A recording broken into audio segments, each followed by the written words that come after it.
Olá, muito boa tarde, seja bem-vindo ao primeiro jornal. O primeiro-ministro defende que a independência financeira do Poder Judiciário deve constituir um incentivo para o funcionamento mais eficiente deste poder. Carlos Agostinho do Rosário falava na manhã de hoje, na abertura do ano judicial 2019. Reiteramos o compromisso para colaborar e apoiar os órgãos de justiça na criação de condições visando a melhoria do sistema judiciário do nosso país. É neste âmbito que estamos a implementar, de forma gradual, o modelo da independência financeira do Judiciário. Esta ação constitui a expressão da determinação do nosso Governo no aprofundamento e consolidação do princípio da separação de poderes e, em conjunto, teremos de continuar a aprimorar tal independência, sempre movidos pelo espírito do fortalecimento das instituições do Estado no nosso país. A par disso, na nossa ação governativa, continuaremos a dar o nosso apoio na capacitação institucional de estruturas, tais como palácios da Justiça e outro tipo de instalações para o funcionamento dos órgãos da Justiça. Com estas e outras ações que o Governo vem implementando, esperamos contribuir para um sistema judiciário cada vez mais eficiente e próximo do cidadão. O bastonário da Ordem dos Advogados de Moçambique exige que as forças de defesa e segurança deem informações sobre a situação real dos ataques em Cabo Delgado, onde vidas continuam a ser ceifadas. Flávio Menete diz ainda que a Ordem vai pressionar o Conselho Constitucional a declarar inconstitucional a inscrição das dívidas ocultas no orçamento do Estado. A Ordem dos Advogados de Moçambique condena veementemente estes ataques e insta as autoridades competentes que redobrem esforços para identificar as causas e os autores, resolver o problema, mas simultaneamente informar a sociedade civil sobre o que efetivamente se passa e as medidas a tomar, naturalmente sem pretender que sejam reveladas informações que constituem segredo militar. Não nos parece de concordar com os pronunciamentos oficiais no sentido de que a situação está controlada em Cabo Delgado, quando, na verdade, vidas humanas continuam a ser dizimadas todos os dias. Na sequência da instabilidade a que nos referimos, o edil do município de Mocímboa da Praia decretou um recolher obrigatório no território municipal. É nosso entender, com devido respeito por opinião contrária, que estamos perante uma função de soberania e o Conselho Municipal não tem competência para tomar esta decisão.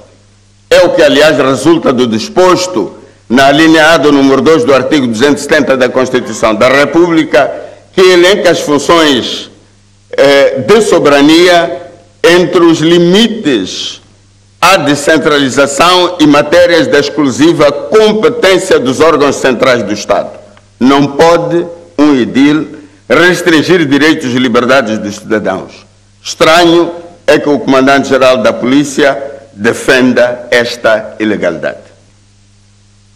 Com base nas informações constantes do relatório da CRO, do comunicado da Procuradoria-Geral da República e do libelo acusatório das autoridades dos Estados Unidos da América, a Ordem dos Advogados de Moçambique fará tudo o que estiver ao seu alcance para que a Assembleia da República reconsidere a sua posição com relação à legalização de inconstitucionalidades.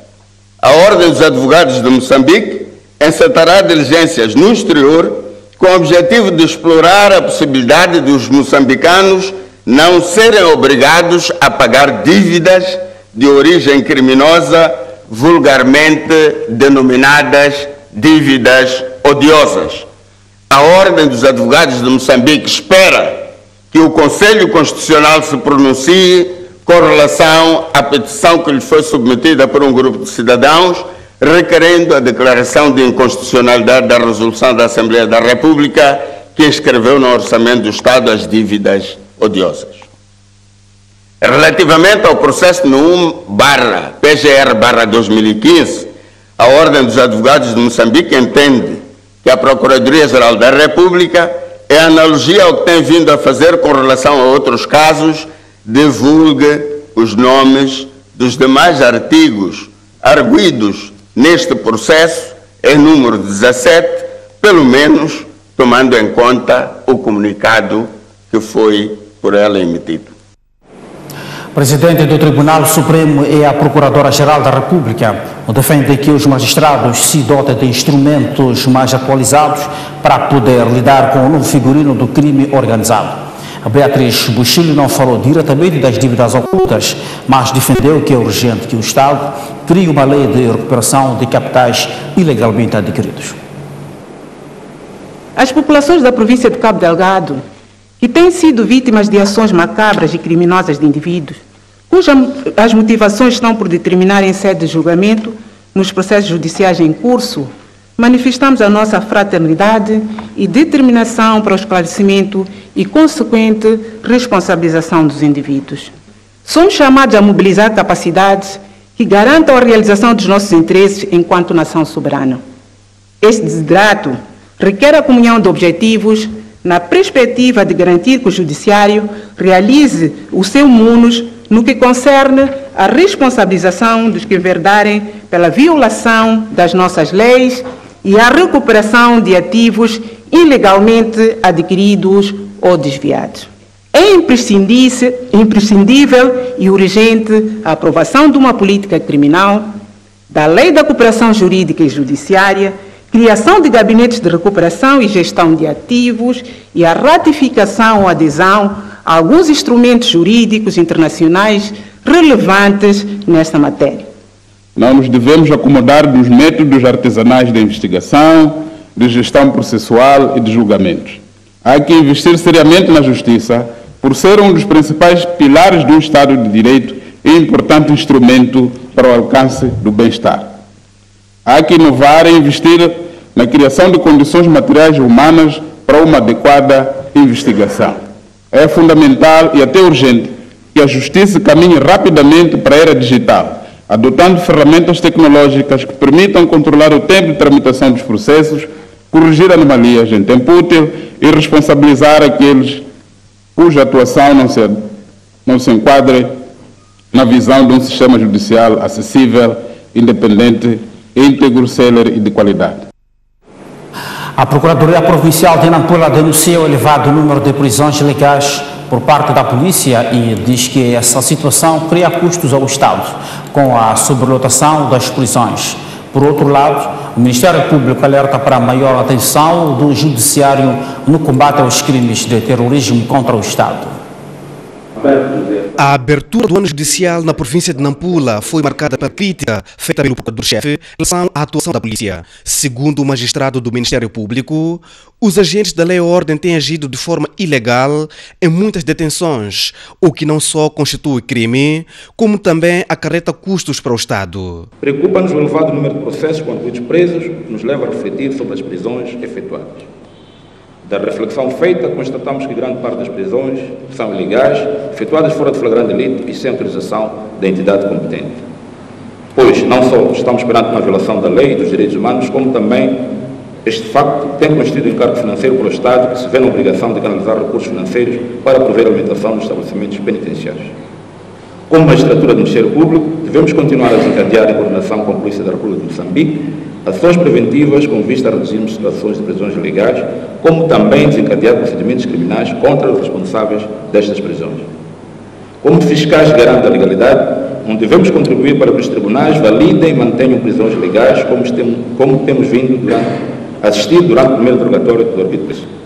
É preciso recorrermos sempre à lei para controlarmos a legalidade das detenções e a observância dos respectivos prazos. Durante o ano passado, em matéria criminal, a Procuradoria Provincial de Nampula tramitou 7.486 processos, sendo 2.332 com arguidos presos. O juiz-presidente do Tribunal Judicial de Nampula destacou as ações levadas a cabo no ano passado para diminuir o número de processos não julgados. Com forma de reduzir ainda mais a pendência processual, temos levado a cabo anualmente julgamentos em campanha que têm servido para dar ação a processos pendentes.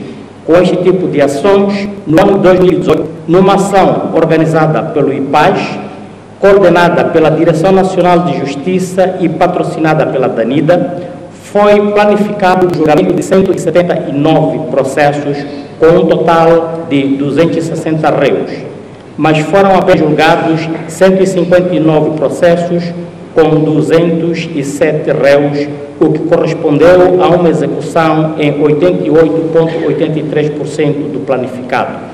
Perante novos fenômenos criminais que o país registra nos últimos 2 anos, sobretudo na vizinha província de Cabo Delgado, o Ministério Público, na qualidade de defensor do Estado, lança um alerta. Os crimes contra o Estado, como por exemplo mercenarismo, terrorismo e sabotagem, bem como os crimes contra a ordem da atividade pública, como sejam reuniões criminosas, assoalho, sedição, assim como a imigração ilegal, devem ser de especial atenção. Devemos capitalizar em coordenação com outras instituições todas as nossas valências para prevenção e combate. O Judiciário 2019 abriu oficialmente neste 1º de fevereiro, contra o habitual que acontecia a 1 de março. Vamos, neste momento, para a África do Sul, Joanesburgo, no Tribunal de Capton Park, ao encontro do nosso jornalista António Tiwa, que está a cobrir mais uma audição ao ex-ministro das Finanças, Manuel Chang. António Tiwa, boa tarde. Muito boa tarde, Joaquim Manique. Boa tarde a toda a audiência. Há aspectos importantes já a fixar desta audição que aconteceu esta sexta-feira. Antes de mais, a audição já está terminada, foi muito curta, começou quase às 12 horas e já está terminada. Em termos de matérias processuais, nada foi discutido muito profundamente. A sessão iniciou ao meio-dia e logo a seguir a juíza informou que havia intenção da sua parte em adiar a decisão para o pedido de liberdade provisória, tendo em conta que há muitos aspectos por analisar, mas também há muitos documentos por ver ao detalhe para poder tomar a decisão final sobre este processo. Mas os aspectos chaves que são importantes a fixar é que fica adiada a matéria sobre a liberdade provisória para o dia 5 de fevereiro, o mesmo dia 5 em que vai ser debatida a extradição do ex-ministro das Finanças moçambicano Manuel Chang. Portanto, no dia 5,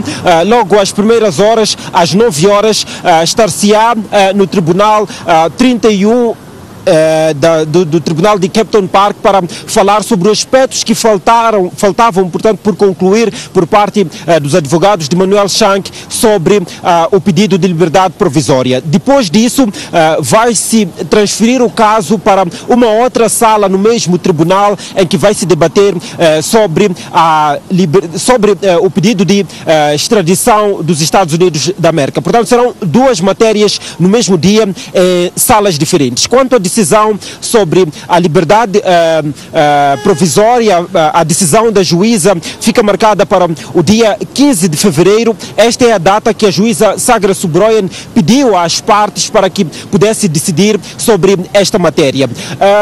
Diz ela que é uma matéria muito sensível. Além do mais, faltam alguns argumentos por parte da defesa para que ela possa tomar a sua decisão final sobre este processo. Regressamos no dia 5, mas também no dia 15 deveremos estar aqui. Um outro aspecto fundamental e importante que surgiu aqui como informação no tribunal é que Moçambique está a preparar documentação para pedir a extradição de Manuel Chang para Moçambique. A documentação ainda não chegou às mãos do Ministério Público, mas há informações confirmadas que dizem que da parte moçambicana os documentos já começaram a ser preparados e a qualquer momento, mesmo antes do dia 5, poderão dar entrada aqui à Justiça Sul-Africana e deverão seguir o mesmo protocolo que é o Ministério dos Negócios Estrangeiros, passar pelo Ministério da Justiça e só depois para a Procuradoria-Geral Sul-Africana. Espera-se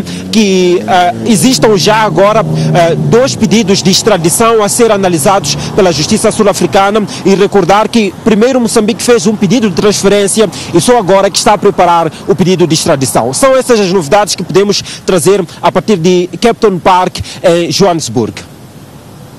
Muito obrigado, António Tiwa, por este apontamento de reportagem a partir do Tribunal de Capton Park em Joanesburgo e sua vizinha África do Sul. O governo do Uganda pede extradição de 6 cidadãos seus suspeitos de praticar atos terroristas detidos em Cabo Delgado. Entretanto, não há tratado de extradição entre Moçambique e Uganda. 2 dias depois das autoridades moçambicanas terem detido 3 cidadãos ugandeses suspeitos de serem militantes sêniores de um grupo extremista que tem aterrorizado a província de Cabo Delgado, esta quinta-feira, o governo de Uganda manifestou interesse em extraditar os detidos, informou o jornal News 24. Uganda fala de 6 ugandeses detidos pela polícia moçambicana, dos quais 3 já faz tempo que se encontram sob custódia policial. Entretanto, não há tratado de extradição entre os dois países. Fred Nanga, porta-voz da polícia de Uganda, disse que o Estado pretende julgar os cidadãos detidos no território moçambicano. Um dos detidos é Abdul Faisal, que nega ser membro de um grupo armado que tem aterrorizado a província rica em gás natural, mas confessa que faz parte do grupo Al-Shabaab. O porta-voz da polícia ugandesa disse que Faisal e os outros detidos são procurados pela justiça desde abril de 2018, quando a polícia invadiu uma mesquita onde encontrou armas e mais de 100 mulheres retidas contra a sua vontade. O Ministro da Ciência e Tecnologia, Ensino Superior e Técnico Profissional considera ou propõe-se que se estanque a proliferação de estabelecimentos de ensino sem qualidade desejada. Jorge Nhambio falava hoje na abertura do ano letivo do Ensino Técnico Profissional.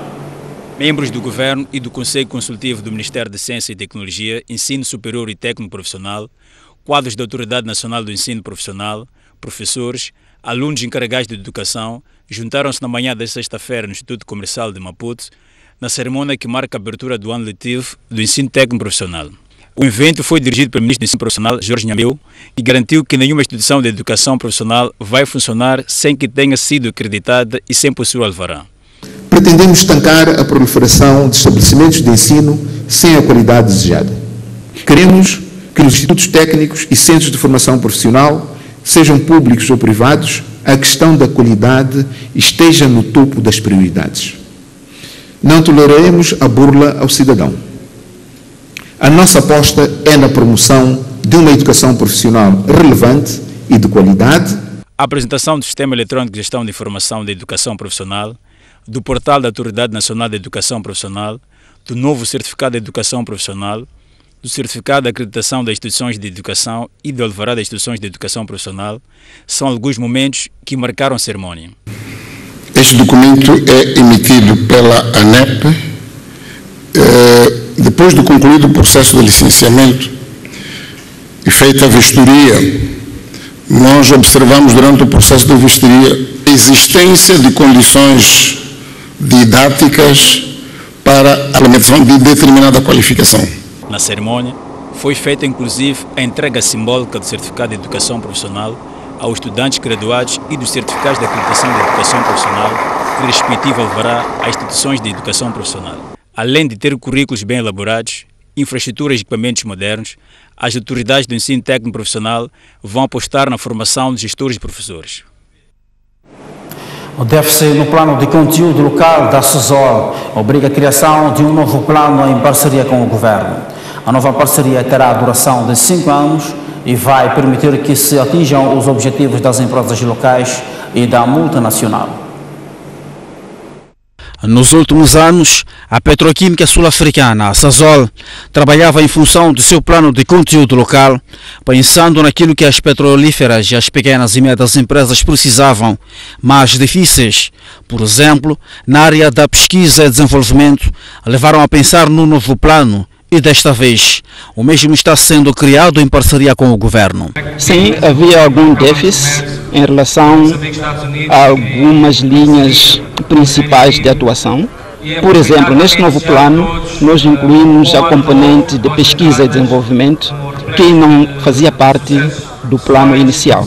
E nós achamos que é uma componente muito importante para um país como o nosso, que ainda precisa dessa componente de pesquisa e desenvolvimento. No novo plano de conteúdo local, a SESOL pretende, entre outros, desenvolver os seus fornecedores. Nós sabemos que as pequenas e médias empresas locais enfrentam várias dificuldades para poderem concorrer e executar alguns projetos na indústria de petróleo e gás. E identificamos algumas áreas específicas em que nós podemos, como a SESOL, com o governo, capacitar essas empresas para que elas possam não só concorrer para a Sasol, mas também para a indústria de petróleo e gás em Moçambique e outros setores econômicos. E segundo Wilson Chafinha, nos últimos 10 anos, a Sasol gastou em Moçambique cerca de 1,3 bilhão de dólares na compra de bens e serviços. Do valor, cerca de 40%, ou seja, pouco mais de 700 milhões de dólares, foram para as empresas moçambicanas. Perturbações nas eleições em Moçambique e na África do Sul poderão influenciar nas decisões de investimento no gás natural, alerta o economista-chefe do Millennium BIM, Oldemir Baitior. Este ano, Moçambique prepara-se para 2 grandes momentos. No campo político, estão agendadas para outubro próximo as 6ª eleições gerais, que deverão ser antecipadas pelas decisões finais dos grandes investimentos da indústria de carbonetos nas áreas 1 e 4 da bacia do Rovuma, ao longo do primeiro semestre. Contudo, os pleitos eleitorais em Moçambique e na vizinha África do Sul poderão revelar-se um entrave às decisões das petrolíferas, segundo o economista-chefe do Millennium BIM. Não obstante tratar-se de um ano em que se prevê um ciclo eleitoral, não só em Moçambique como também na África do Sul, que eventualmente terá um impacto em decisões de investimentos. Os investidores, obviamente, estarão atentos à evolução desses 2 importantes eventos que têm, eventualmente, algum efeito contágio na economia de Moçambique. A par das eleições, outro fenômeno que vem sendo debatido como sendo capaz de retrair os investimentos no país tem que ver com os ataques em Cabo Delgado, mas Oldemir Belchor tranquilizou. Não há um impacto financeiro, econômico de imediato, não há.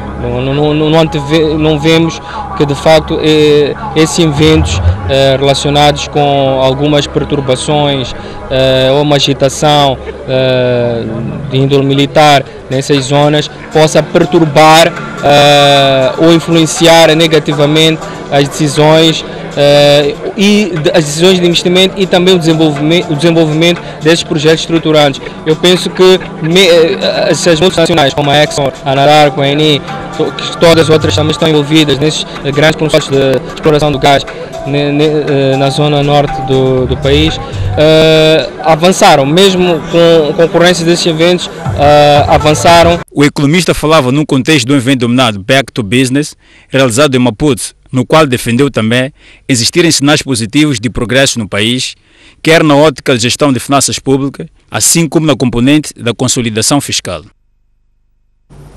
Vamos observar um brevíssimo intervalo. Não saia daí, voltamos já.